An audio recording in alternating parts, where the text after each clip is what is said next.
আমার আজকের recipe chilli baby corn.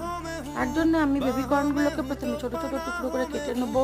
পেঁয়াজ কুচিয়ে নেবো, আদা কুচিয়ে নেবো, রসুন কুচিয়ে নেবো, আর অল্প একটু ক্যাপসিকামও কুচিয়ে নেবো।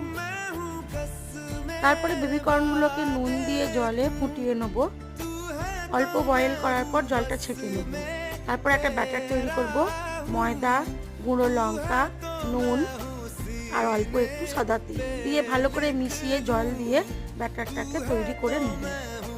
তারপর সাদা তেলের মধ্যে বেবি কর্নগুলোকে ময়দার ব্যাটারে ডুবিয়ে ভেজে নেব লাল করে।